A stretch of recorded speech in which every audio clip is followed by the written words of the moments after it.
people are dying. Entire ecosystems are collapsing. We are in the beginning of a mass extinction, and all you can talk about is money and fairy tales of eternal economic growth. How dare you?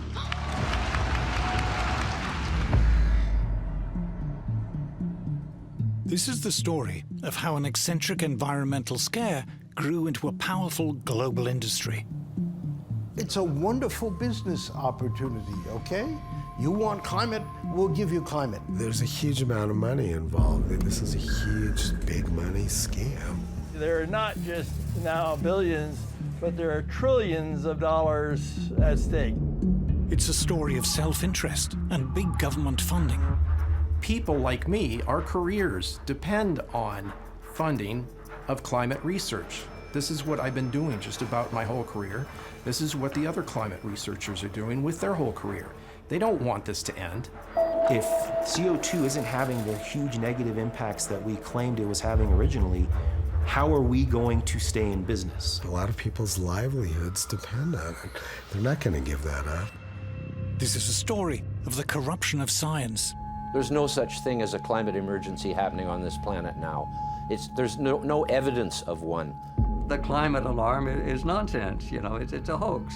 I've never liked hoax. I think scam is a better word, but I'm willing to live with hoax. It's a story about the bullying and intimidation of anyone who dares to challenge the climate alarm. To speak up against or about climate change in any sort of skeptical way was essentially career suicide.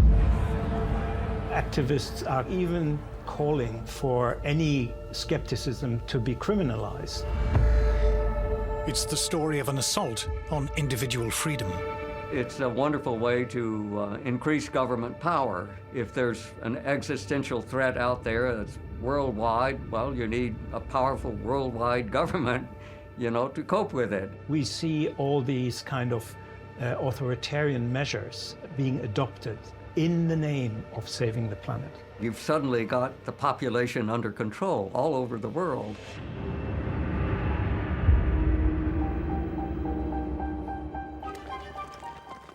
We called it industrial progress. Since the Industrial Revolution, the development of free market capitalist mass production has made ever more goods ever more affordable to ever larger numbers of people.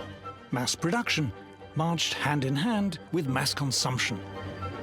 In the modern age, ordinary people enjoy a level of prosperity never before achieved in human history. But all the while, we're told we were destroying the planet. Computers have calculated what is in store for us as we produce and consume ever more. The weather will get worse. The planet will boil. We greedy humans must accept limits on our lifestyle. Consume less, travel less. Those who deny the climate crisis are not just wrong, they're dangerous, spreading the poison of doubt among a gullible population. These deniers should be shunned and shamed and censored. For these climate deniers are flat earthers. They are anti-science. Teaching at New York University is one of these climate deniers. Professor Stephen Koonin is one of America's leading physicists. He was a science advisor to President Obama and both vice president and provost of Caltech, one of the most prestigious scientific institutes in the world. I teach climate science to my students at NYU, and I always tell them, check the data or the papers yourself. And they all come out of that course with their eyes wide open. Professor Koonin's best-selling book, Unsettled, argues that mainstream scientific studies, accepted by official agencies, do not support the notion that there is any kind of climate crisis at all. Of course, I've been called a denier. And my response is, tell me what I'm denying, because I'm quoting from you directly from the official UN scientific reports. Dick Lindzen also dismisses the claims of climate alarmists. He's one of the world's leading meteorologists, was professor of meteorology at both Harvard University and MIT, and has served on the UN's Intergovernmental Panel on Climate Change, or IPCC. Even the Intergovernmental Panel on Climate Change, if you go to their section of Working One, Group 1, which is the science, they don't support any of these claims. And I assure you, having served on it, it's biased, but you couldn't get any real scientists to agree some of the nonsense that's being promoted. Will Happer is also a denier and is another of America's leading physicists. He has been science advisor to 3 presidents and professor of physics at both Columbia and Princeton University. There's this mischievous idea that's promoted that scientific truth is determined by consensus. In real science, you know, there are always arguments. No science is ever settled. You know, it just is absurd when people say the science of climate is settled. It's not. There's no such thing as settled science, especially climate. Dr. John Clauser is one of the most respected scientists in the world. In 2022, he was awarded the Nobel Prize for Physics. The science that's being done is appallingly bad, in my opinion. There are a large number of scientists who are in violent disagreement. They refer to themselves as skeptics. Since I am no longer worried about losing funding or a job, whatever, I call myself a climate change denier. These very eminent and respected scientists, and others like them, are not flat earthers. They do not deny science. So what's the evidence that has caused them to dismiss the climate alarm as nonsense?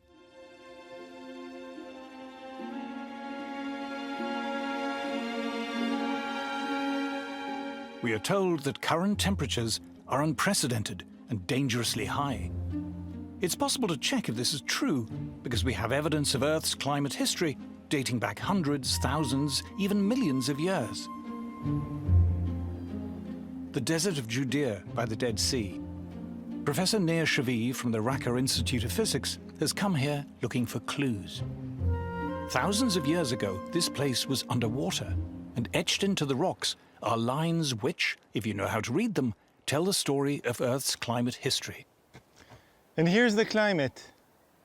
We're at the lake bed of what used to be Lake Lisan. It's a lake that existed until the end of the last ice age. Back then, the lake level was maybe 100 meters above where we're located. When we want to reconstruct climates of the past, we have to look for evidence, for clues. And when the lake existed, it had deposits. And by looking at these layers here, we can actually reconstruct how the climate has changed.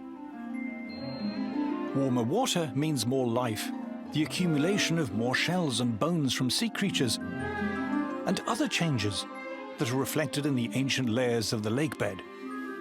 The lines act as a kind of thermometer, and this is just one way geologists can reconstruct past climate. In other places, we can go to stalagmite caves and see the annual rings that you have in the stalagmites, or we can drill cores from the bottom of the ocean and then look at layers there, or many other places. But here, I think this is one of the nicest places because you can actually see how the climate has changed. So when we look back in time, what do we find?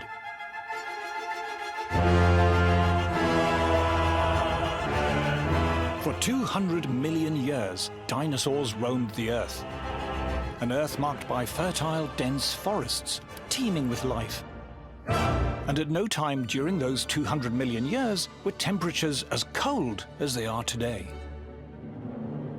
If you go back, let's say, 200 million years, it was maybe 13 degrees warmer than it is now. So, on the geological perspective, this is not at all unprecedented. For the last 500 million years, temperatures have varied greatly. But for almost all that time, the Earth was much, much warmer than today. Compared to the last 500 million years, the Earth right now is exceptionally cold. In fact, there are very few times when it's been this cold. We're relatively cold. Maybe not quite the coldest it's been in 500 million years, but pretty close to it. We are in a remarkably cool period if we look over the last 550 million years. In fact, only one other time period in that last 550 million years was the temperature as cool as it is now. The mammals who now inhabit the Earth began to evolve around 60 million years ago, when the world was much warmer than today. If we just look at the last 65 million years, so this is after the dinosaurs go extinct, mammals really start to take over, and our evolutionary ancestors start to live on the land. Any time period within the last 65 million years was warmer than it is essentially today. The Earth's mammals, humans included, appear to thrive when it's warm, warmer than it is now. There's no doubt that warm is better than cold in geological history. We are a tropical species. A human being in the shade, naked, dies at 20 C from hypothermia. We evolved on the equator in Africa, and the only reason we were able to get out of there eventually was fire, shelter, and clothing. Over the last 50 million years, temperatures steadily declined, plunging the Earth into what geologists call the late Cenozoic Ice Age.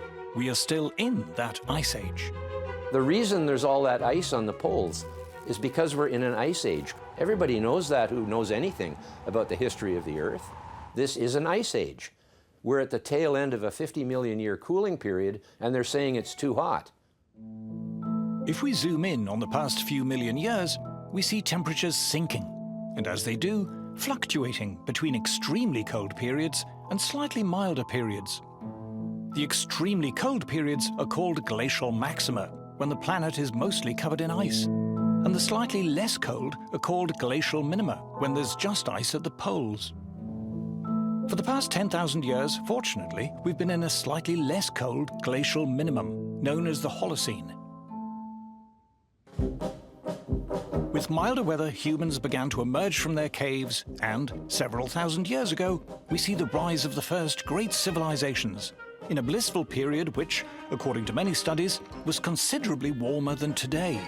This is known as the Holocene climate optimum.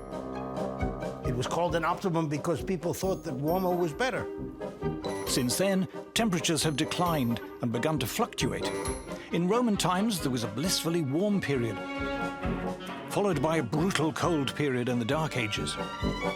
Then came the balmy medieval warm period, according to many studies, as warm or warmer than today, followed by an especially cold period known as the Little Ice Age, possibly the coldest in the last 10,000 years.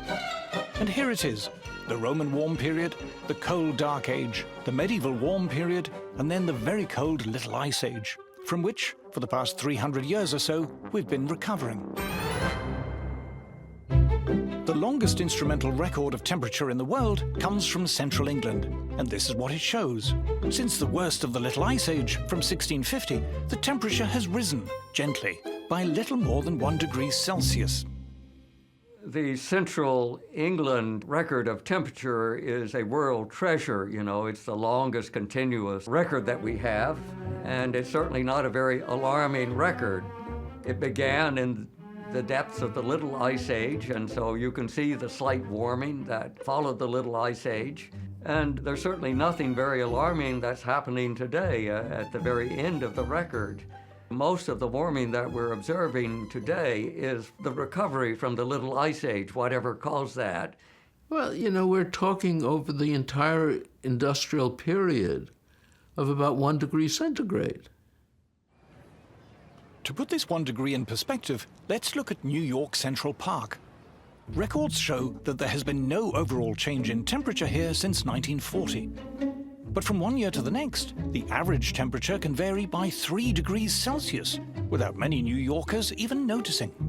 In fact, between the warmest year in the 1960s and the coolest in 2000, there's a difference of 5 degrees Celsius. The average temperature on this day in this year might be 5 degrees different from the average temperature a year ago or 2 years. You know, when I hear people pontificating about 1.5 degrees leading to the end of civilization, I think, what have they been smoking? You know, are you crazy? Right? So. According to thermometer readings since 1880, there's been a very mild increase in temperature. Only by stretching the y-axis on this graph is the increase noticeable. This is the rising line used by official agencies as proof of global warming. But is it accurate? Professor Ross McKittrick is an expert in statistical analysis at Guelph University. He noticed something odd about modern thermometer records. Thermometers, even in the same region, give out very different readings, depending on where they're located. I was interested in the question of how do you explain the spatial pattern of warming? So some places warm a lot, some places don't warm much. And it turns out it's highly correlated with the spatial pattern of economic activity. Where there are more people and there is more human activity, there's more heat. This is known as the urban heat island effect.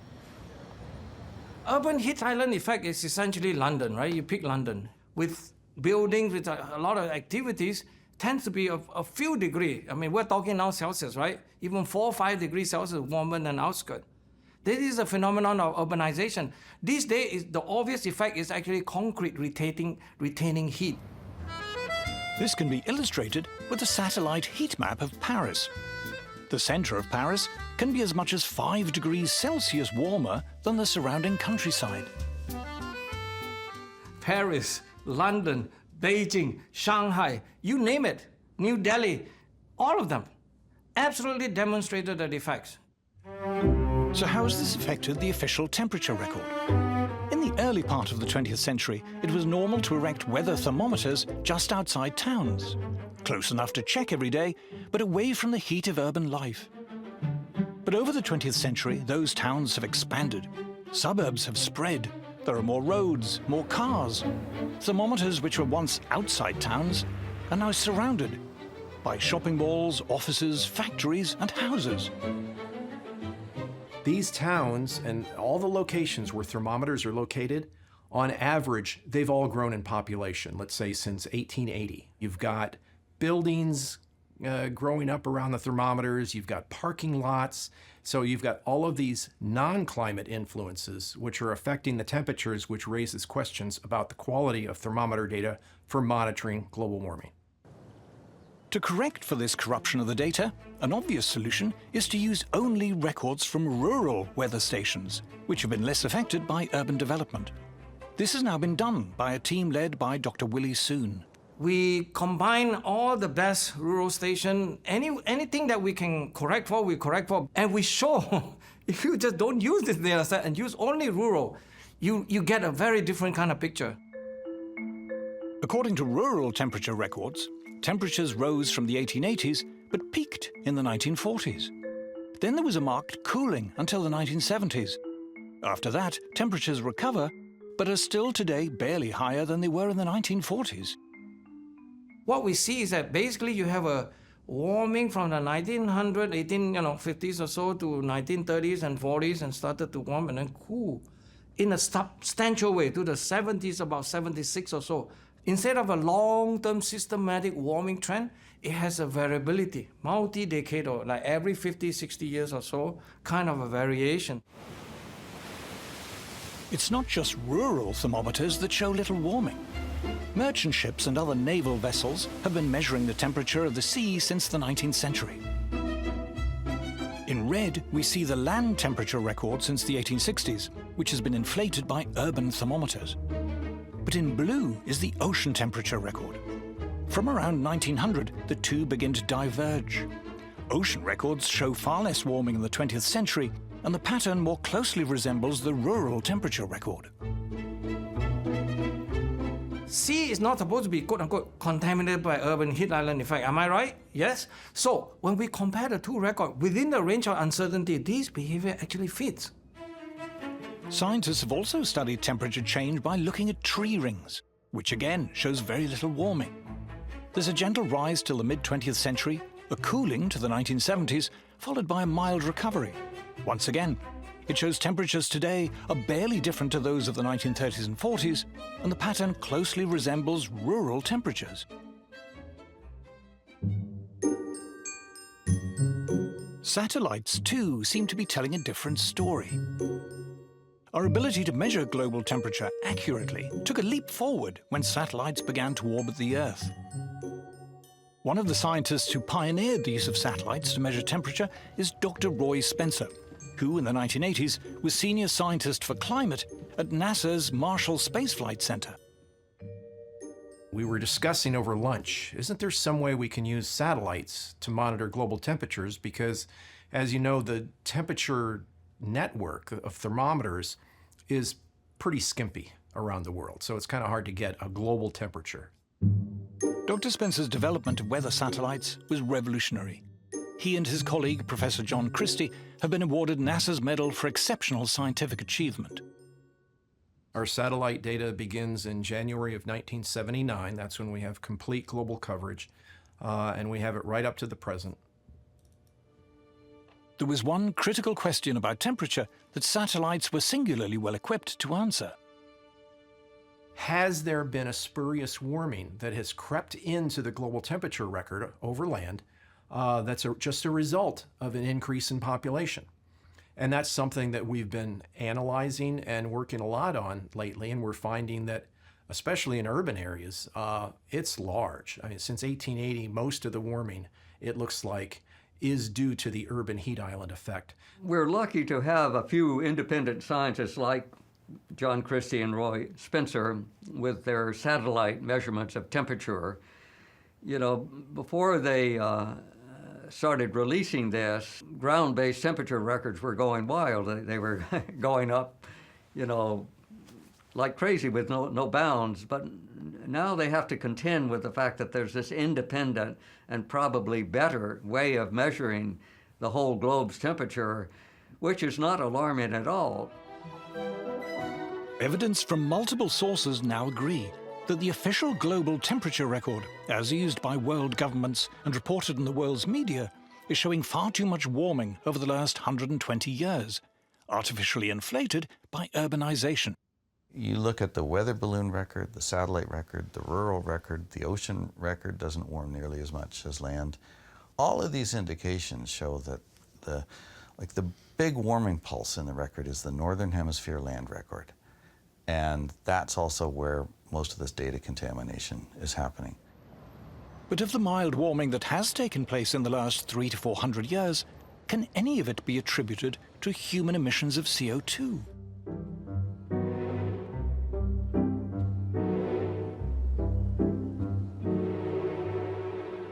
Professor Henrik Svensmark is visiting the Hebrew University of Jerusalem and taking a stroll in the Evolution Garden, dedicated to preserving the oldest surviving plant species on Earth. These plants aren't just pleasing on the eye. They can also tell us about levels of CO2 in the atmosphere in Earth's geological past. What we have here is a ginkgo tree, and it's actually a living fossil in the sense that this type of tree first appeared about 270 million years ago. On the underside of the leaf, there are what we call stomata, the cells where they can uptake CO2. So they're actually measuring how much CO2 is in the air, and then they adjust the number of these stomata to how much CO2 there is. And by looking at fossils and measuring how many there are at a different time, it says something about what was the level of CO2 back in time. So when we look back in time, what do we find? Over almost all of the last 500 million years, the level of CO2 in the atmosphere has been far, far higher than it is now. Even with modern industry's contribution to CO2 levels, by geological standards, the level of atmospheric CO2 today is close to being as low as it has ever been. At present, we have about 400 parts per million. 50 million years ago, it might have been 2,000 parts per million. So a much, much higher concentration of CO2. I think current estimates of global CO2 is 423 or so parts per million today. If we look through the Phanerozoic, the last 550 million years, we would see CO2 on the order of 7,000 parts per million. CO2 is plant food, and the result of much higher levels of atmospheric CO2 in the past was a much, much greener world. Periods of elevated CO2 tend to be time periods of a huge biodiversity on the planet. In fact, we're in a CO2 famine if we look over the last 550 million years. At the depths of the most recent glacial maximum, the amount of CO2 in the atmosphere sank so low, all life on Earth came close to extinction. They say CO2 is higher than it's been for 100,000 years, but what they don't tell you in that period they're talking about is that CO2 sank so low that all life on Earth nearly died. 20,000 years ago, CO2 is at the lowest level it has ever been in the history of the Earth, 180 parts per million. If it had gone down another 30 parts per million, we'd all be dead. There is a low point of CO2 where photosynthesis becomes so inefficient that plant life would die. Then everything else starts to perish after that. During the last glacial maximum, there's good evidence that in many parts of the world there was plant starvation from not enough CO2. So we should be very grateful that CO2 levels are beginning to go back up. We're still far from the historical norms, which would be several thousand parts per million. There's not enough fossil fuel to get there, but at least we're making a start. But has the small recent increase in CO2 affected the temperature? We would now show you a picture of CO2, but we can't because it's invisible. CO2 makes up a tiny fraction of the gases in the atmosphere, just 0.04%. It is just one of 25 different greenhouse gases, which, taken as a whole, form only one part of Earth's complex climate system. So what evidence is there that this trace gas is having any noticeable impact on the climate? If it were true that higher levels of CO2 caused higher temperatures, we should be able to see that in Earth's climate history. Here, scientists are drilling into ancient ice cores. These cores tell us both about past temperatures and CO2 levels. Scientists have indeed found a link between temperature and CO2. The trouble is, it's the wrong way round. So it's true over the last few million years of the ice age that we're in now that CO2 and temperature are correlated, but if CO2 is the driver, it has to change first, and the temperature has to change second. In fact, when you start to look at the data very specifically, you see the exact reverse. Temperature starts to rise first, and then on the order of a century to a few centuries later, we start to see a rise in CO2. It's long been known that the temperature actually moves first. So temperature goes up, CO2 goes up after that. Temperature goes down, CO2 goes down. Ice ages start when carbon dioxide is at its maximum, and ice ages end when carbon dioxide is at its minimum, which is the exact opposite of what would occur if carbon dioxide was controlling the temperature. The question of whether CO2 drives the climate is easily resolved. You can look back in time over hundreds of millions of years. CO2 levels have changed radically many times. Did this cause temperature change? No, absolutely not. CO2 has never driven temperature changes in the past, never. Nor is it clear in recent times that CO2 is having any effect on temperature. Here we see industrial output of CO2 since 1750.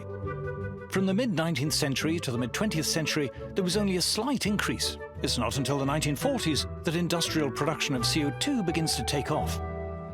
But this doesn't match the temperature record. According to rural thermometers, most of the warming in the past 200 years occurred before the 1940s and have barely changed since then. One of the embarrassments that IPCC doesn't like to talk about was that the 1930s, when human influences were much smaller, were particularly warm. That's the puzzle, that the first early part where we have such a sharp warming from the 1900s to 1930s and 1940s, CO2 could never cause the temperature rise. But the 1930s and early 40s were so hot is puzzling. More puzzling still is what happened next. By the end of World War II, CO2 was really going up, and yet the temperature was going down. From 40 to 70, while the CO2 continued to rise, this thing started to cool. What happened? Journalists were writing about the coming ice age. It was on the cover of Time magazine. 1970s, the new ice age was the big story. And how about since the 1970s? According to computer climate models, over the past half-century, rising CO2 should have led to this increase in temperature. But according to multiple satellite and balloon measurements, what actually happened was this. Well, what we found from the satellite data is that the global atmosphere is not warming up as fast as the climate models say it should be. There's a couple dozen climate models now that have been worked on for decades. You know, billions of dollars, tens of billions of dollars have been invested in these climate modeling efforts. And we find that generally speaking, virtually all of the climate models produce too much warming over this period since 1979 up to the present. Now, even if we say the surface thermometers are correct, they still don't produce as much warming as most of the climate models say there should have been, let's say, in the last 50 years. The models, individually and even collectively, when you average over all of them in so-called ensembles, they don't get it right. You can already see that the main supports of the climate alarm movement, which are these enormous computer models, they're clearly wrong. They don't agree with what we observe. You know, they're all running much too hot. They don't get the geographical distribution of temperatures anywhere close. They don't get El Nino, La Nina cycles. They're just nonsense. All climate models are based on the assumption that CO2 drives temperature change. But actual observations and historical evidence clearly suggest that it doesn't. Yes, I assert that there is no connection whatsoever between CO2 and climate change. That's all a crock of crap, in my opinion. There is no truth to the idea that the Earth is warmer now than it has been in the past. It's a lie. There is no truth that CO2 is higher than it should be. That is a lie. Earth's climate has changed many times over the course of its long history and will continue to change without any help from us. Climate always changes, you know. Who denies climate change? It's always changing. But if CO2 doesn't drive climate change, what does?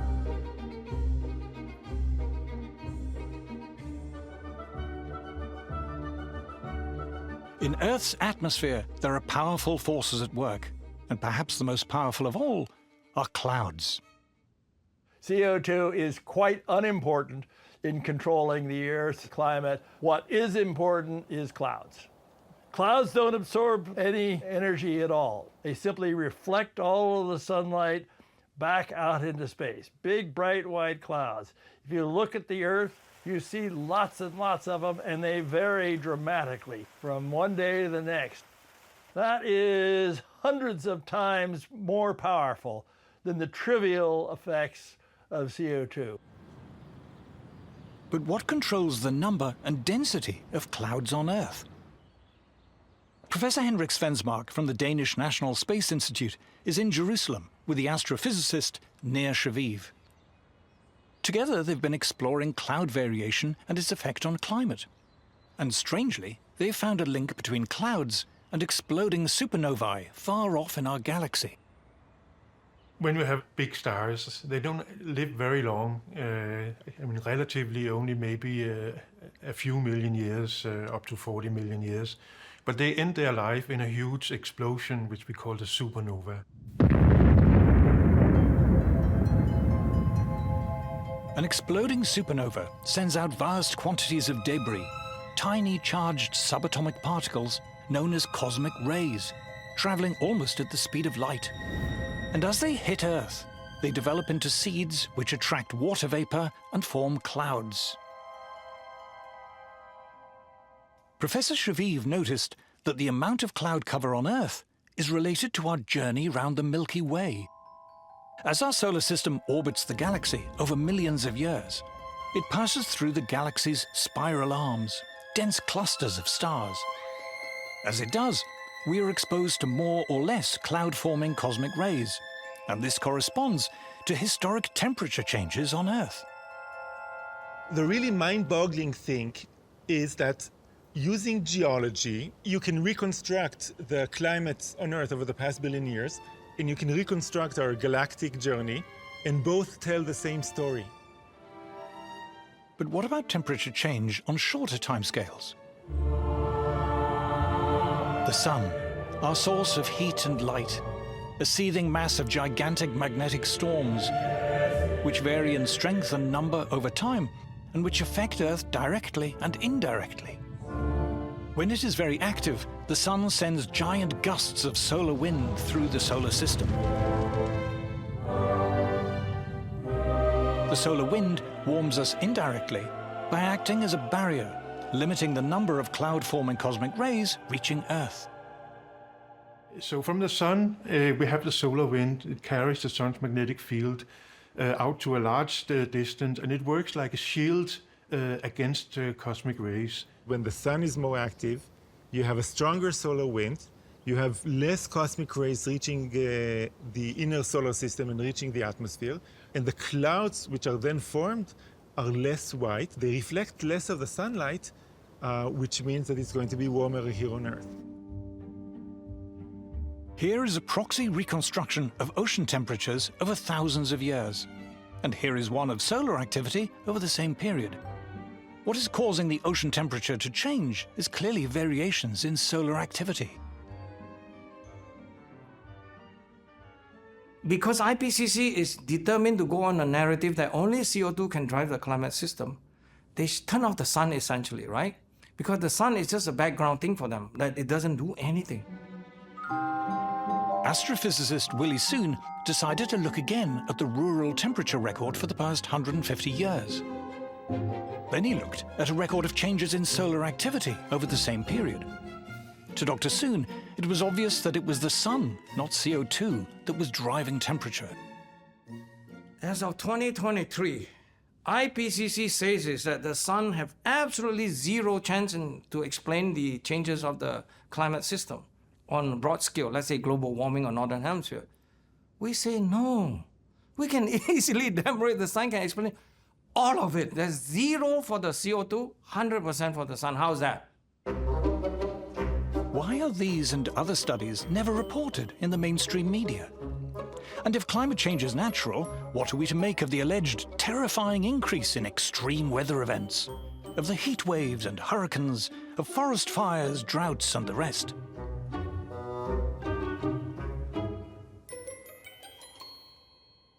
My first instinct as a scientist, and what I teach my students, is, well, let's look at the data.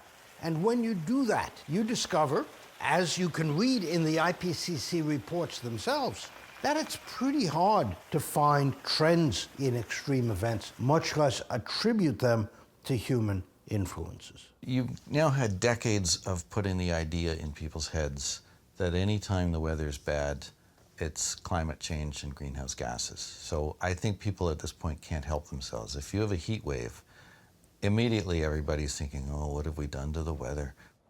If somebody says in the news this is the warmest day since 1980 or something, well, you can look up the temperature records and see for yourself whether it was in fact warmer in the 1930s, as it often is. US temperature records are the best in the world. And here is the official US government record of heat waves in the US over the past century. It shows very clearly that the 1930s were far more prone to heat waves than we are today. Not only were there more heat waves in the 1930s, the heat waves then were much hotter than those of today.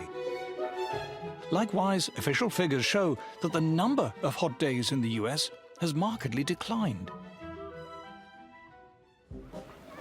The United States was much hotter in the 1930s. North Dakota reached 121 degrees. South Dakota was 120 degrees. Wisconsin was 114 degrees. These sort of temperatures are just completely out of range of anything people experience now. A common mistake is to suppose that higher average temperature will mean more hot weather. But this isn't true. Here again is the Central England temperature record, the longest instrumental temperature record in the world. Summer temperatures over the past 300 to 400 years, since the end of the Little Ice Age, have barely changed at all. It is winter temperatures that have been slightly rising. The Earth's climate has not been getting hotter, it's been getting milder.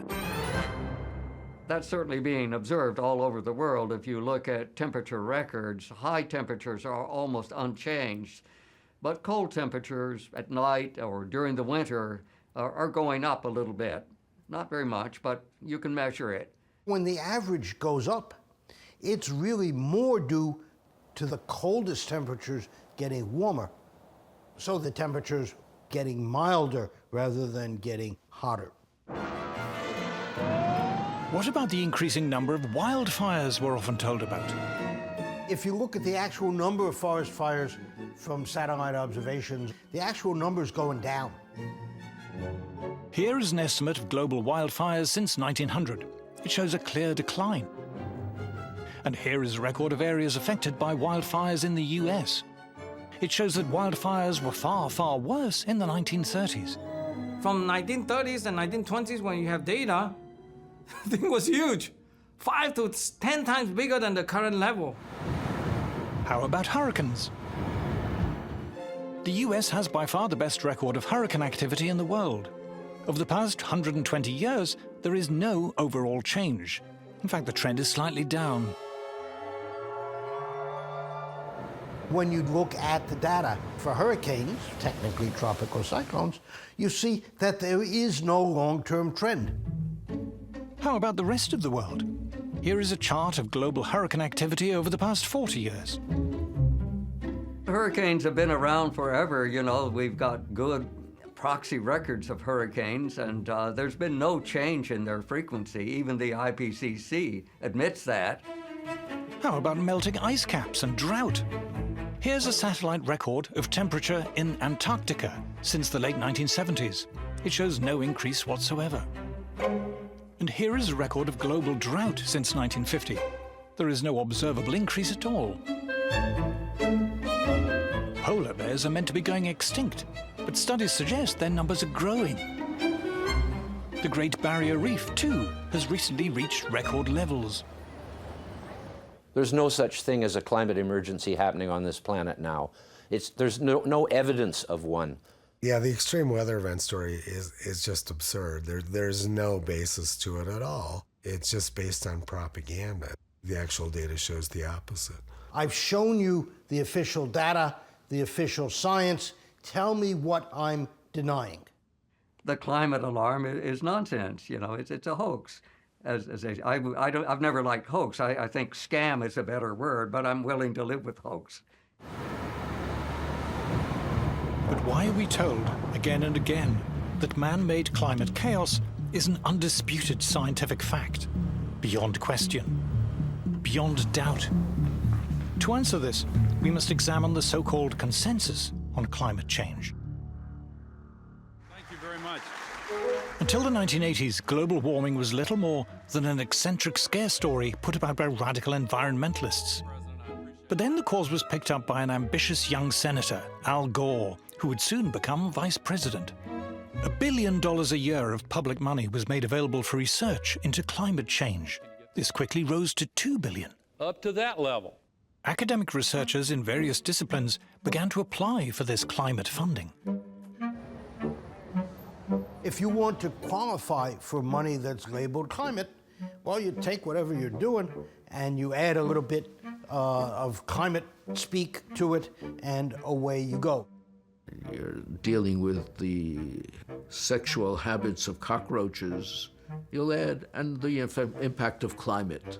So all I have to do is add a little wrinkle to my grant application to explain how, well, I'm worried that climate change will mean the death of all the maple trees. And so right away you qualify for funding. Academics of every kind lined up for climate funding.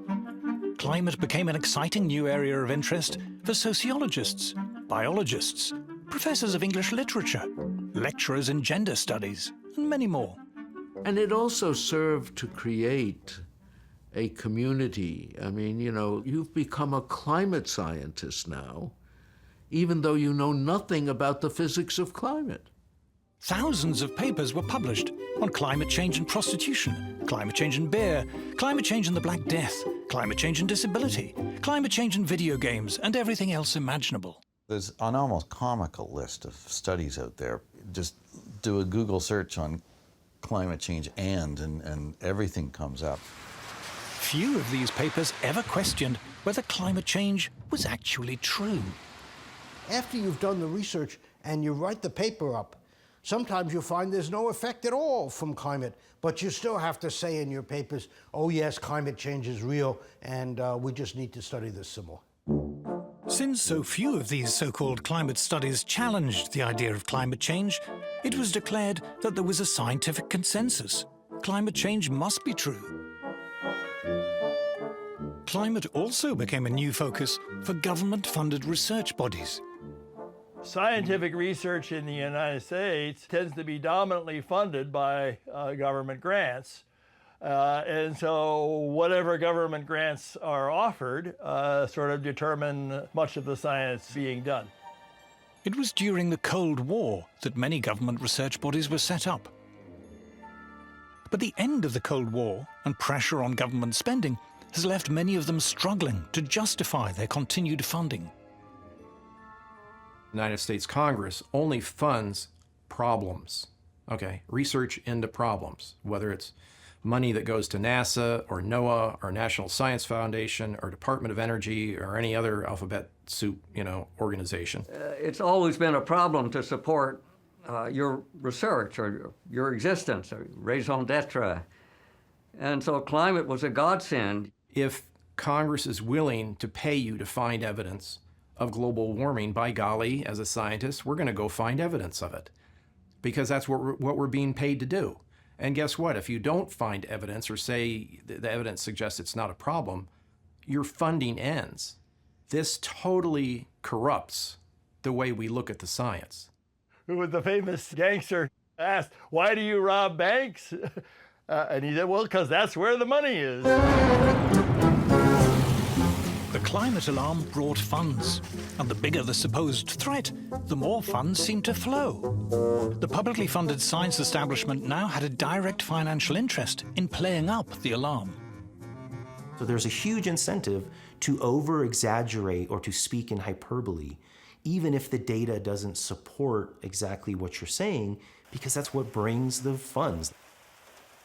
I was in that boat. I was someone that was defending climate change as a grad student quite a bit, because the truth is I didn't give it too much thought, but I thought, well, it's getting a ton of attention. It brings a ton of money into the earth sciences. Even if I don't buy all the hyperbole, what's the problem? By the late 1990s, what had started as an environmental scare story was gaining momentum.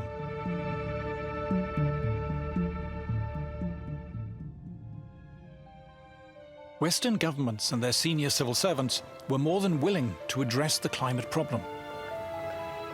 Green taxes were levied, green regulation expanded, and this in turn generated more climate-related jobs and activity. Take the banking sector, for instance. You say to a banker, we want you to file reports with the Regulatory Commission on how climate change is going to affect your bank. Well, a banker doesn't know anything about this subject, so then they have to commission studies from academics. And of course, the academics are happy to come and tell them, well, it's going to be terrible for your bank. It's going to cause all kinds of problems, and you need to give us money to research this. Green subsidies and regulation meant there was now money to be made in climate. Renewables firms sprouted. Consultancy firms offered advice on what they called sustainability and climate compliance. It's a wonderful business opportunity, okay? You want climate, we'll give you climate. The renewables industry alone now turns over $1 trillion a year, and that's expected to double in the next few years. What used to be a cottage industry is now blossomed to become a major part of the world economy. The growth of this climate industry has seen an explosion of highly paid green jobs. Chief sustainability officers, carbon offset advisors, ESG consultants, climate compliance lawyers, and countless others.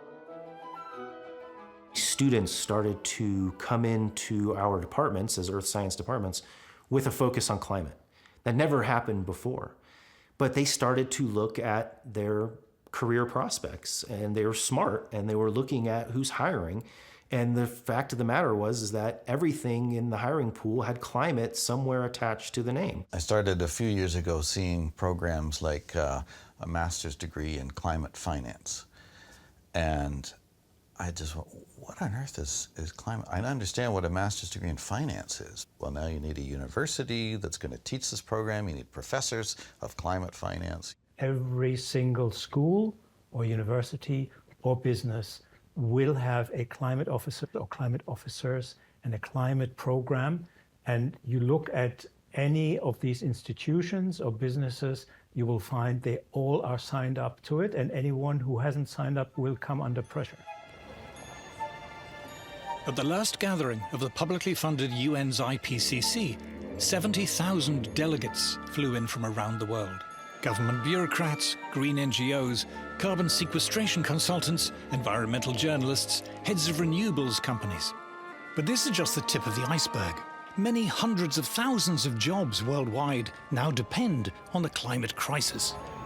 You start building this enormous population whose job is to manage the crisis, and also explicitly to make sure that people are alarmed about the crisis, because this whole industry depends on the existence of the crisis. But therein lies the one great threat to this multi-trillion-dollar industry. All the jobs, all of the funding are totally dependent on there being a climate crisis. If CO2 isn't having the huge negative impacts that we claimed it was having originally, how are we going to stay in business? How do we justify our existence if climate change isn't this existential threat that we claimed it was over the last 4 decades or so? People like me, our careers depend on funding of climate research. This is what I've been doing just about my whole career. This is what the other climate researchers are doing with their whole career. They don't want this to end.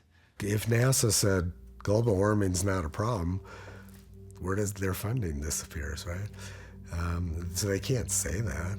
I mean, you've got the United Nations Intergovernmental Panel for Climate Change. If they said the climate isn't changing, they'd have no reason to exist. The IPCC has a self-preservation instinct to show that climate change is an existential threat. Otherwise, there's no reason for them to be collecting the money and doing the work in the first place. There are not just now billions, but there are trillions of dollars at stake. There's a huge amount of money involved. This is a huge, big money scam. A lot of people's livelihoods depend on it. They're not going to give that up. If suddenly the notion becomes apparent that this is not such a problem, you're going to see that as an existential threat. Scientists who studied the natural causes of climate change began to be viewed with suspicion, as 2 Harvard astrophysicists discovered. How much does the sun change, and how does it change, and why does it change? And then we didn't even want to get into the temperature record, the climate thing. Immediately they will come after, because when we started to estimate that the sun changed by quite significantly in terms of climatic sense, immediately the attack is there. Because it's not following the narrative, because they need the CO2 to be the only one, the only dominant player. When you tried to say, well, gee, we're just looking for the background of natural variability, the response would be, we can't have natural changes as an effect. It has to be human-caused. And some of that was directly stated, but most of it was indirect. Your funding for this kind of project will be dropped. This kind of project doesn't go anywhere.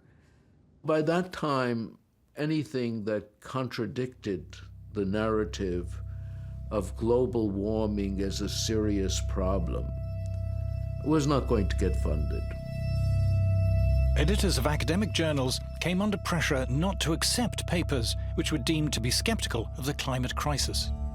We will not publish anything that questions this. I mean, it's not something surreptitious. Scientists who dared to point out in public that there was no climate chaos began to be sidelined and shunned. If a scientifically qualified person stands up and says, we don't see an upward trend in the data on Pacific typhoons, well, suddenly they lose standing to address the topic of Pacific typhoons, not because what they said is wrong, but because it's off message. They can marginalize any kind of criticism of the narrative by saying, you're not qualified to talk about this because you don't support the narrative. That is then, and then having marginalized everyone who doesn't support the narrative, they can turn around and say, well, everybody who counts supports the narrative, so we must be right. Environmental journalists ignored skeptics and instead offered headlines to anyone prepared to make the most outrageous claims and predictions about a climate apocalypse. It's gotten to where it has nothing to do with the science anymore. It doesn't matter if your alarmist prediction doesn't come true, you're still going to retain your status as an expert, and the media is still going to come and ask you for your opinion, even though you were crazy wrong about your predictions. But the consensus on climate is not only enforced by those in the climate industry. To explain the broader appeal of the climate alarm, we must look at the politics behind climate.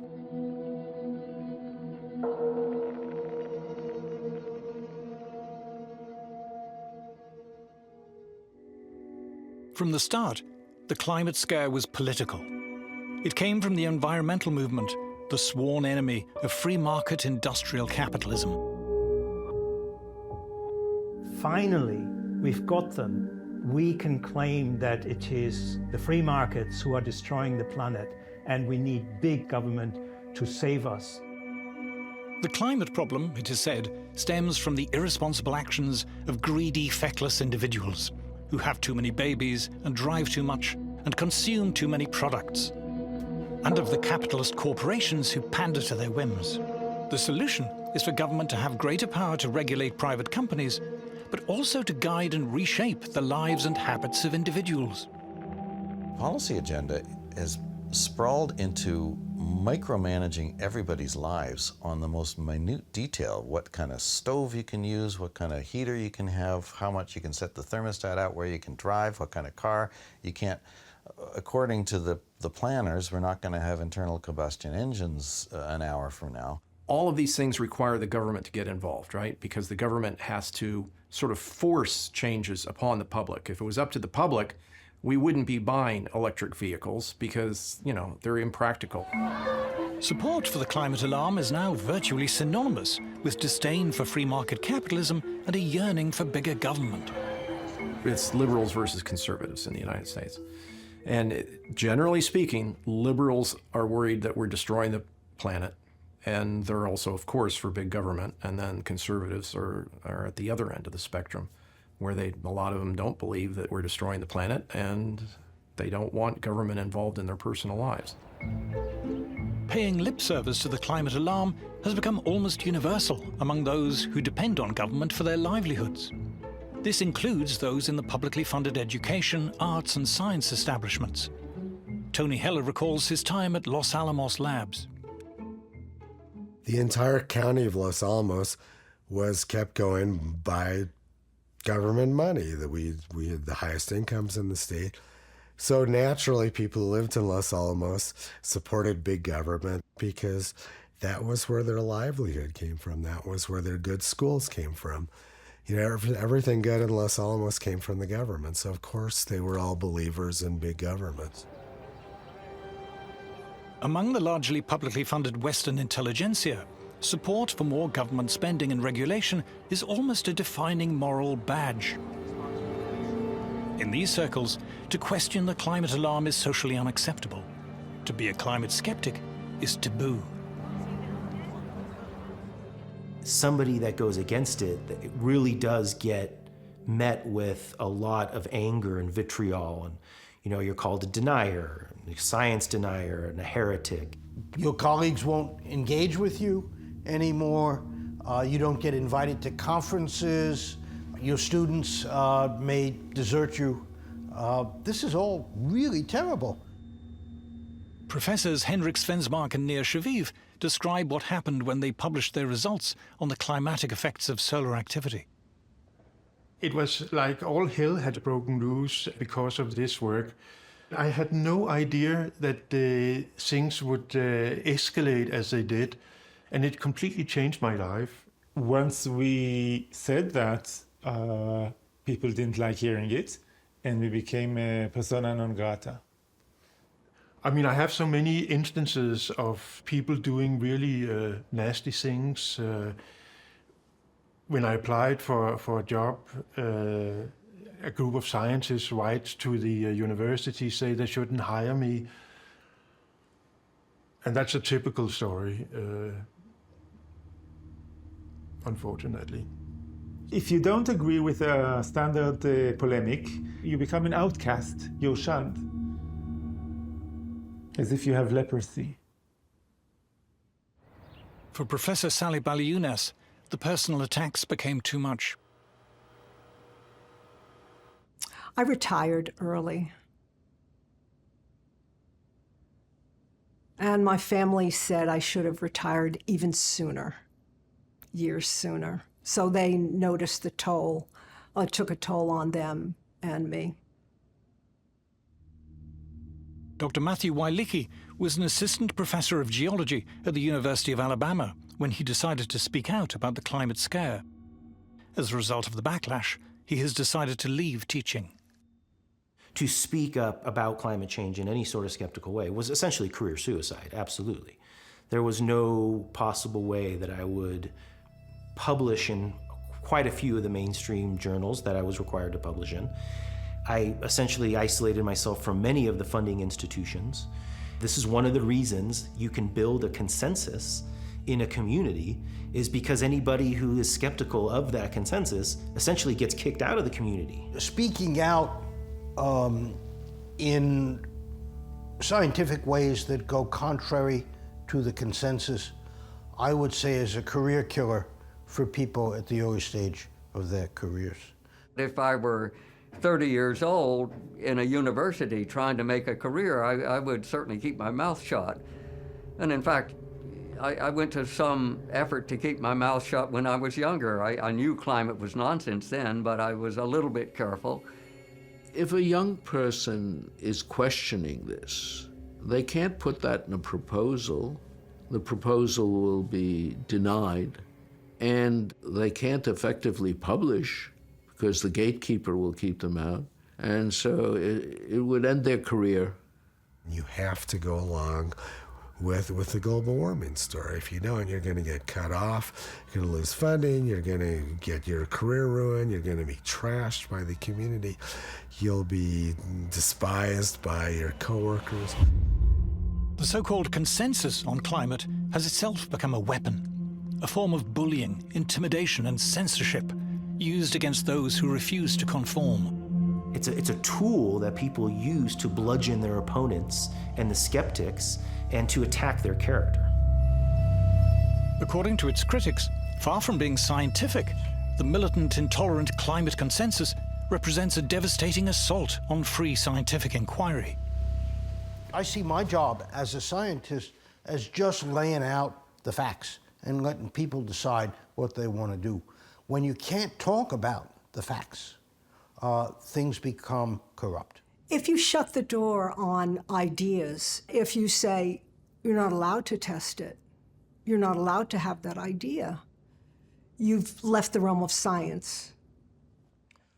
I don't think climate researchers will ever back down from their claim that increasing CO2 is the control knob on today's climate system. I don't think they will ever back down from that, no matter what the evidence is. It's clear it's now a cult completely divorced from science.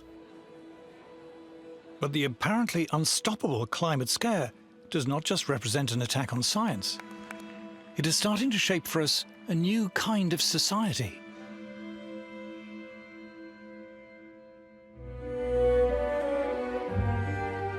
Environmentalists like to pose as anti-establishment, but their demands are well received and piously echoed by King Charles and the Archbishop of Canterbury, the BBC, the UN, the EU, by heads of government, the World Bank and World Economic Forum.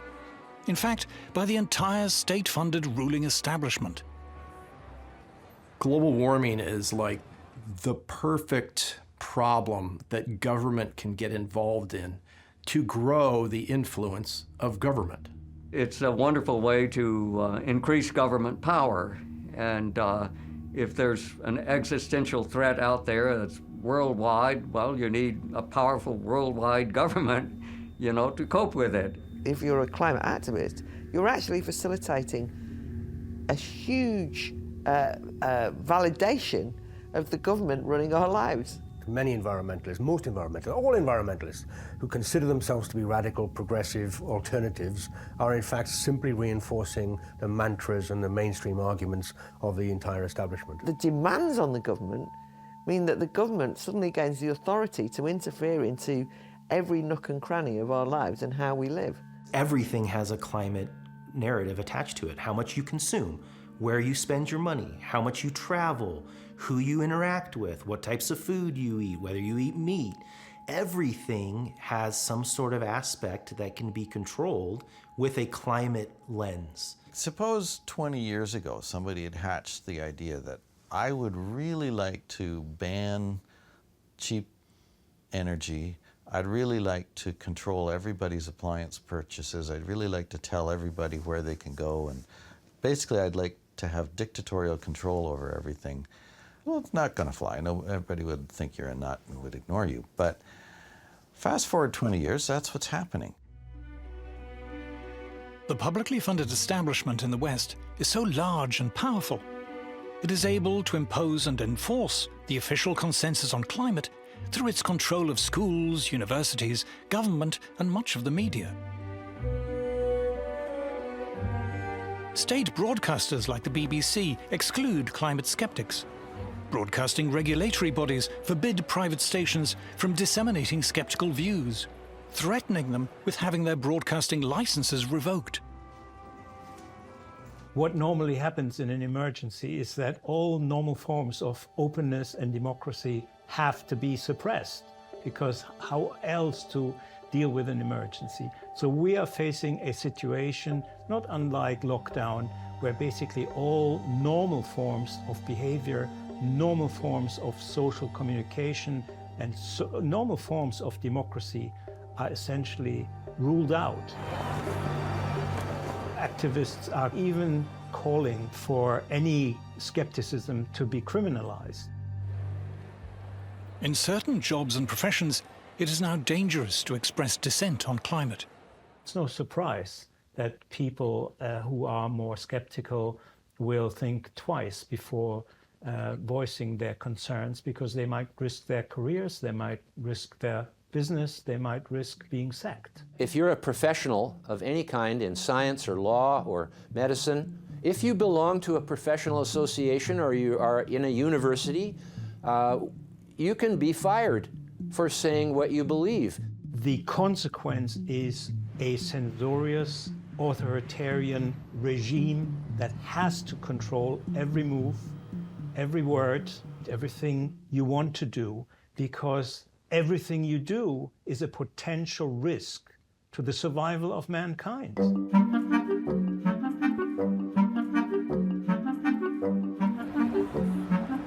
Climate protesters condemn capitalism, but at their anti-capitalist rallies, it's hard to spot anyone who looks like a worker, like a docker or crane driver or steel worker or a beautician or a trucker.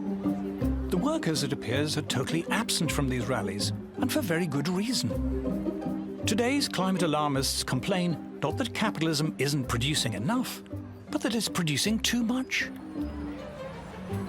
The modern capitalist system has led to prosperity. More and more people have more and more things. The modern anti-capitalism of the present time is a critique of capitalism that it gives us too much.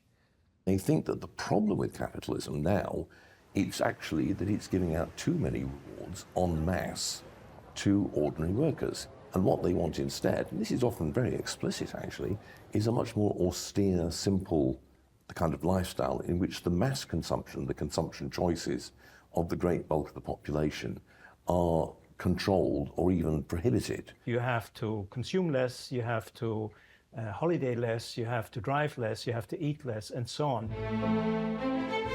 It seems that what upsets many environmentalists is not the failure, but rather the success of capitalism in producing an abundance of affordable goods for the masses. Ordinary working people, for once, we've arrived at a point in history, in the Western world at least, where mass manufacture has allowed them cheap clothes, cheap food, cheap furniture. Therefore, you get a clash when affluent environmentalists express their disdain for mass consumption. People going on those big, huge cruise ships, it's like thousands of them. It's like, what are they doing? Oh my God, there's all those cruise ships, like ruining Venice, you know, ruining all our beautiful... We own them, don't we? They're not... What are they going there for? What you have here is a classic example of class hypocrisy and self-interest masquerading as public-spirited concern. You could take these kind of green socialists much more seriously if they lived off-grid, they cut their own consumption down to the minimum, they never flew.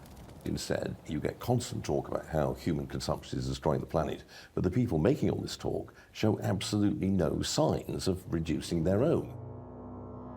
What environmentalists call degrowth is being achieved by the trashing of our conventional energy and transport systems, and the forced introduction of expensive and unreliable alternatives. Already this is having the desired effect on industrial manufacturing, which is straining under the burden of punitive green taxes and regulation and higher energy prices. The people behind the climate alarm couldn't give a damn about manufacturing. They have nothing to do with it. They don't know people who work in manufacturing whose jobs and lives depend on it. They're not excited by industry or industrial progress. They explicitly want to shut it down.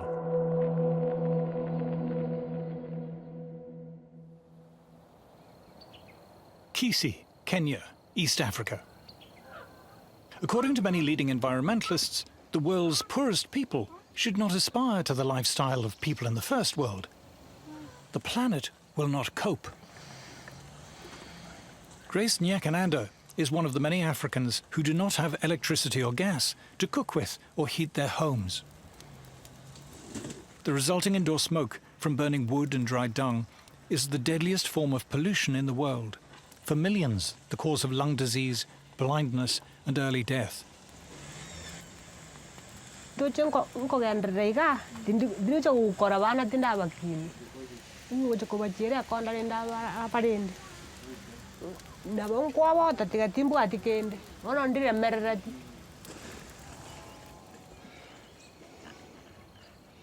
It's not just cheap, reliable electricity that Africa needs.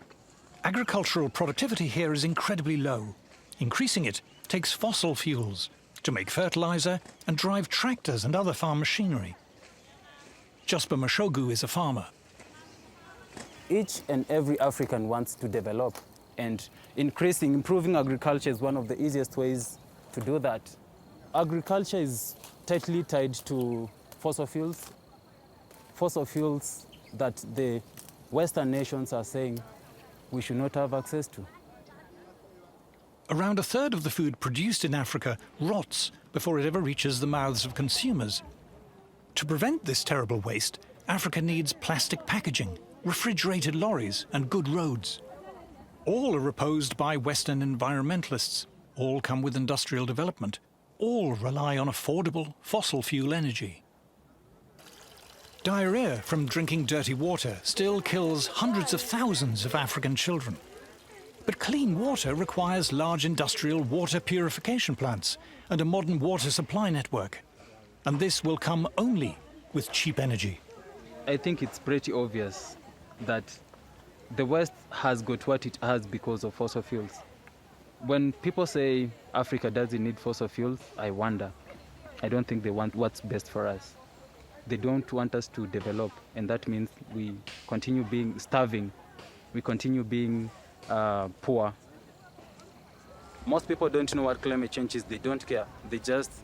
They want food on their table. They want to beat poverty. They want to beat hunger. They need money to better their lives. They want to flourish. That's just it. When they use the word sustainable development, they're talking about no development. Exactly. I mean, the point is that, to develop sustainably means not to use too much energy, not to use too much carbon, net zero, the idea that you mustn't use too many resources, the fact you mustn't produce enough consumer goods because consumption is bad. So ultimately, the idea of development is out the window. The Greens think the Africans should never use their resources the way the Europeans or the Americans or the Canadians or the Australians have used theirs. They are also in favor of punitive taxes, border taxes on any African country that wants to export their goods to Europe if they do use their resources. So that sums up the ethical ruthlessness and depravity of the green agenda. But climate alarmists have a problem. Many countries in Africa and across Asia are simply ignoring the environmentalist demands of Western governments and international agencies. Communist China is estimated to be building an average of 2 new coal power plants a week. China now uses more coal than the rest of the world combined. Which is one of the reasons why this whole climate agenda is falling apart, because the rest of the world is not cutting emissions, is not moving to renewables. In the West, too, for many people, climate alarmism is wearing thin. Ordinary people are not stupid. They have seen one ridiculous claim after another fail over and over. What this does is leave people with a profound and justified cynicism about what the scientific establishment says and about what the government says. To fix the climate crisis, we're told, we must give up our cars. We must pay more for fuel, heating, clothes, food, fly less, limit where we go. This attack on mass travel, mass tourism, mass consumption holds little appeal to the masses. People have started to realise it's going to cost them a lot of money to simply live the lives that they were leading, that they want to lead. And as soon as that started to happen, I could see people in the United Kingdom who had previously been indifferent to environmentalism suddenly think, how dare they do that, right? How dare they try and take away what we consider to be not luxuries, but necessities. The whole policy of sustainability is about restraint. It's about restriction, it's about doing less. And that, obviously, for most people is anathema to their everyday needs. The fact that there is actually an ideological movement of people who think that cheap mass production of whether it's houses or anything else is a problem.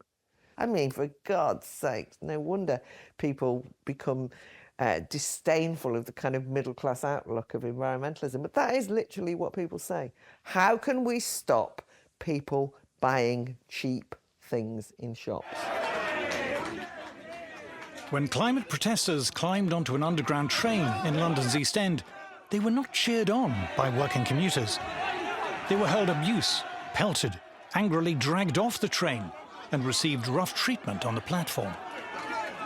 If you were to go into a pub frequented mainly by what the Americans call blue-collar workers, you will find that being sceptical about climate change policy is not going to get you thrown out. Quite the contrary, somebody will probably buy you a drink.